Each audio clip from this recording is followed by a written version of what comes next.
Hello wonderful person, this is Anton, and today we're going to be venturing millions of years in our past to explore a kind of a hidden, insidious threat that may have secretly and accidentally shaped the evolution of our species. And more importantly, it might have directly led to certain abilities that we possess as humans, and certain things that we can do, but a lot of our cousins, such as for example chimps and gorillas, can't. And that particular secret threat may be lead poisoning. Something that is kind of difficult to imagine, and something that might sound kind of silly, but something that was thoroughly explored in this study by Renaud, Joanne, Bayot, and the team you see here, with some really exciting and somewhat unusual discoveries. But I guess first, let's start with some baby steps. So let's start with this idea of lead exposure and lead poisoning. And today this is sort of considered to be maybe some kind of a recent problem. Or just to rephrase this, we imagine this to be an industrial era problem, mostly related to, for example, old paint, or even leaded gasoline, that began to be phased out only in the 1980s. And we know the exposure to lead gas, for example, led to some major problems in the past, with a lot of developmental problems that it actually ended up causing in many different countries. But history books tell us that this large-scale human contamination technically started with classical antiquity and medieval smelting. So the idea of lead poisoning existed for at least a few hundred years. But this particular study is exciting because it's actually partially based on anthropology. It's based on the analysis and the discoveries from not just hundreds of years ago, but thousands and even millions of years ago. And that's because here they focused on some of the artifacts and even some of these samples from our ancient ancestors and different types of hominids. And just as a reminder, when we say hominids, we usually refer to a lot of different species, including all of the great apes, obviously humans, but also some of the extinct species such as the Neanderthals and Denisovans. As a matter of fact, when it comes to hominids,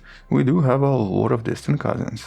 And so based on some of the really old evidence, in this particular study, researchers actually found evidence that this idea of lead exposure was a constant, pervasive evolutionary pressure, even for some of our ancient ancestors and relatives, possibly for over 2 million years. And more importantly, this ancient environmental toxin may also explain a crucial genetic differences between modern humans, so here we're talking about Homo sapiens, and our closest extinct cousins, Neanderthals and Denisovans. And the key discovery here actually came from teeth. And this is what this particular picture is showing us. And that's because teeth are usually a remarkable time capsule. As a matter of fact, even when bones disappear, teeth can still survive and still remain in fossilized rocks. But at the same time, teeth, just like trees, grow in layers. Layers that resemble tree rings and that permanently record precise chemical environment of every single individual during their development. So basically, if someone took your tooth and looked at it by analyzing every layer,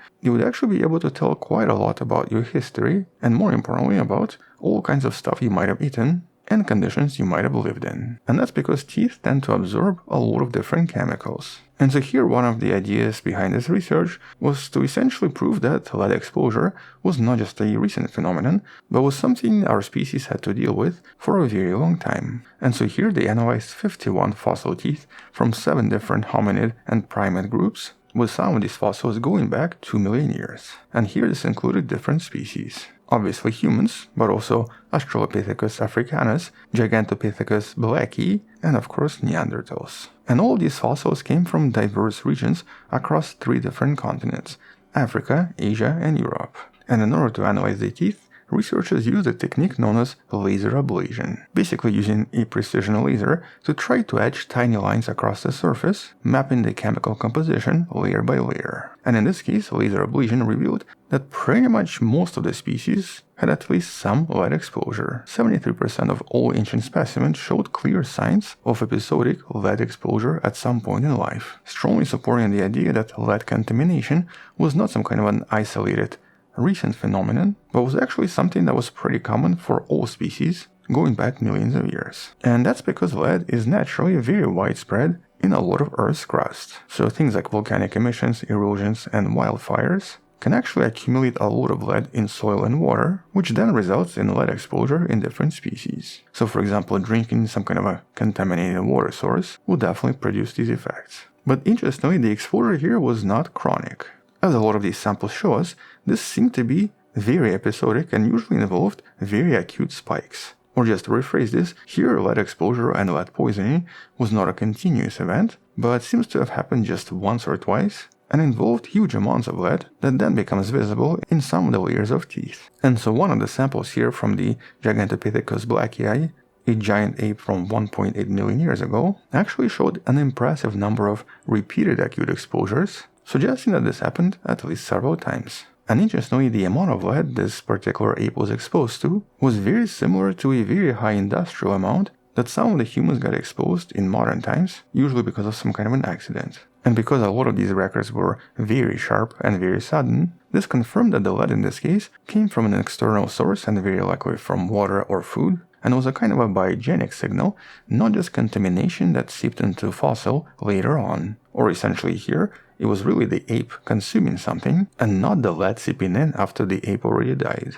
And so if our ancestors were constantly exposed to at least some of these potent neurotoxins for millions of years, we then have this new question. Did our genes adapt to cope with this somehow? Or did we evolve somehow to deal with this over time? Mostly because lead is an extremely potent toxin, and there are quite a lot of studies like this one right here you can find in the description that explore the idea behind lead toxicity and show us how dangerous it can be for any complex animal. And this is where this study gets kind of exciting because it then becomes a genetic analysis. An analysis of genetic differences between modern humans and some of the archaic hominids that may still exist or might have gone extinct. And there's actually one gene that kind of makes us very different from our closest cousins, Neanderthals.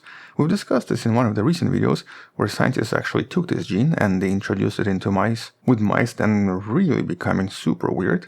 This is actually a pretty cool study, and I do suggest watching that video because it was kind of fascinating. But the gene in question is referred to as NOVA1, neuro-oncological ventral antigen 1, that distinguishes modern humans from many other species, including Neanderthals. And this is a very interesting gene because here it expresses quite strongly in the central nervous system. And so it's absolutely essential for neurodevelopment and for basically making our brains the way they are. It acts as a major regulator, it controls how brain cells process and use genetic instructions, and it does a lot of different things we're still learning about. But in essence, NOVA1 gene is one of those genes that makes humans humans. And so the modern human version of the NOVA1 gene has a very tiny, unique alteration, actually a single amino acid, that is not found in other species like Neanderthals and Denisovans. But this unique mutation seems to be found in most of the modern human population, with only like 6 people found so far that had a slightly different mutation in the world. And on top of this, as we discussed in that previous video, NOVA1 is also linked to the regulation of another famous gene, FOXP2, something that's directly associated with the development of human speech and human cognition and our exceptional language abilities. And it's actually the disruption of FOXP2 that very often causes severe speech and language disorders in humans. But we know that surprisingly, both Denisovans and Neanderthals had a very similar version of FOXP2 gene compared to what we have as well. And this suggests that the real evolutionary advantage was not the difference of this gene, but potentially NOVA1 and its interaction with the environment during the brain development. Or just to once again rephrase this, here the effects of NOVA1 gene were potentially a lot more crucial and may have actually guided the evolution of humans in a certain direction. But in this study, they didn't stop at this. They did not stop at just suggestions or hypotheses. They actually created a super cool experiment. They wanted to test this critical gene-environment interaction, and they did this by using cutting-edge experiments in biology, a lab-grown model of a human brain called brain organoids. We briefly discussed these in some of the previous videos in the description, but essentially these are like miniature brains, usually containing actual neurons, that exist independent of anything else and independent of any body, and are only used for research in order to test various ideas and in order to test, for example, drugs. And so in this study they decided to create certain organoids using human stem cells that carried either modern version of the NOVA1 gene or the archaic version from Neanderthals. And that's basically what you see in this image. And then they decided to expose both versions to small amounts of lead, actually similar concentrations to those seen in actual cases of children being exposed to lead. And here there was a really surprising discovery in terms of resilience. In the brain organoids carrying the ancient NOVA1 variant,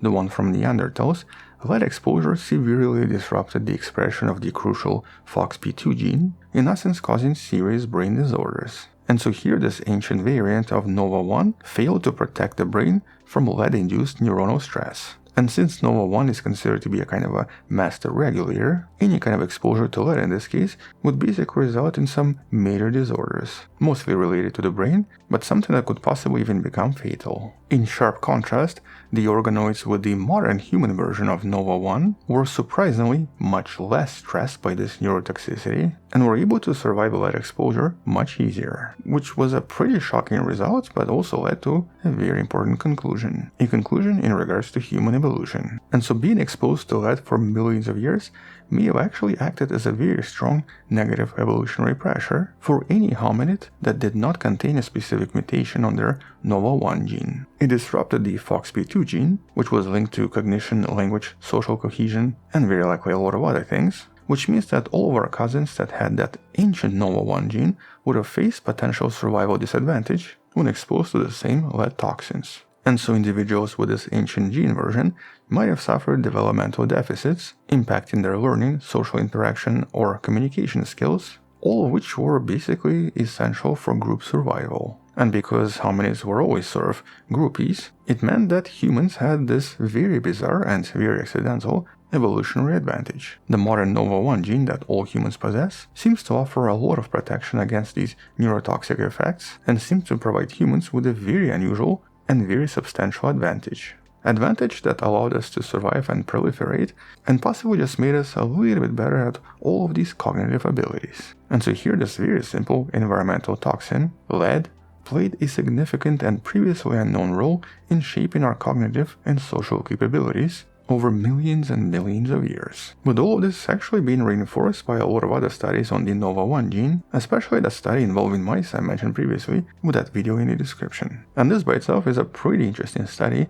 and does discover something that I guess nobody actually expected. This research doesn't just rewrite our evolutionary history, it also helps us understand that these environmental contaminants in theory can have long-lasting profound effects on the fundamental molecular pathways of brain development that can have significant evolutionary consequences. And many different studies on exposure to lead in young children have basically shown that it seems to lead to a lot of disruptions of brain development, disrupted cognitive abilities, altered behavior, and lack of social skills. But because of this new study, it essentially tells us that it was really because of our very unique genes, and in this case accidental mutations, that we might have been born with a slight protection against lead, providing us with a slight boost compared to our cousins. And so here there's a direct link between the environment and the evolution of human brain. But based on this study, we now need to have even more studies specifically trying to identify the exact pathways through which genes like Nova-1 regulate other key development factors like FOXP2 and other genes, especially in response to toxins. Because one day we may even find a way to possibly treat all of these problems, or at least make lead just a little bit less deadly. But here I guess the other implication is that a lot of the complex traits we take for granted, so for example, speaking, singing, communicating with your friends, or typing silly comments on YouTube, may have all been selected for because of this very bizarre resilience against poisons that was caused by a genetic mutation in a single gene. A gene that we're still trying to understand, but a gene that seems to be absolutely crucial for being a human. So, pretty cool story, or I guess a pretty cool study. Let me know what you think in the comments below. I mean, this is a pretty groundbreaking discovery, but we don't really know what else is going to be discovered from this. But I'm sure based on this study, we might discover something else super exciting pretty soon. And so once we have something else, we'll come back and discuss this more in some of the future videos. Until then, thank you for watching, subscribe, come back tomorrow to learn something else, support this channel on Patreon where you can find additional videos without any ads and can DM it directly, or by joining a channel membership that grants you early access. Additionally, you can also buy the Wonderful Person t-shirt in the description below. Stay wonderful, I'll see you tomorrow, and as always, bye bye.